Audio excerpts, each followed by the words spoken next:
الذين آمنوا وتطمئن قلوبهم بذكر الله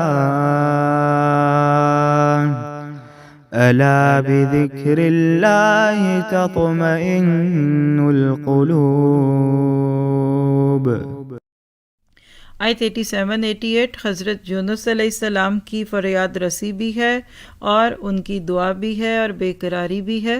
وَظَنُّونِ ذَهَبَ مُغَاضِبًا فَظَنَّ، کیا کیا انہوں نے؟ اللہ سبحانہ تعالیٰ فرماتے ہیں وَظَنُّونِ ذَهَبَ مُغَاضِبًا فَظَنَّ لَن نَّقْدِرَ عَلَيْهِ، مچھلی والے یعنی یونس علیہ السلام کو یاد کرو جب کہ وہ غصے سے چل دیے اور خیال کیا کہ ہم اسے نہ پکڑ سکیں گے۔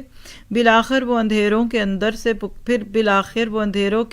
سے پکار اٹھے کہ الہی تیرے سوا کوئی معبود نہیں، تو پاک ہے، بے شک میں ظالموں میں ہو گیا۔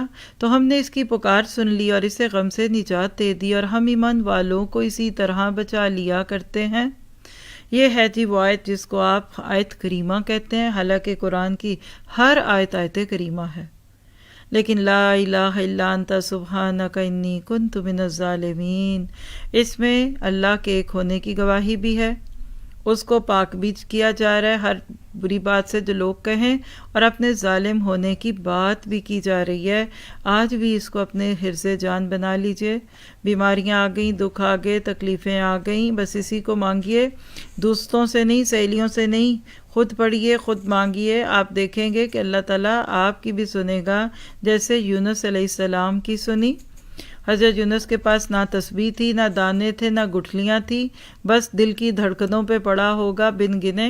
آپ بھی اس کو کھلا پڑا کریں بغیر کسی کو مشکل میں ڈالے۔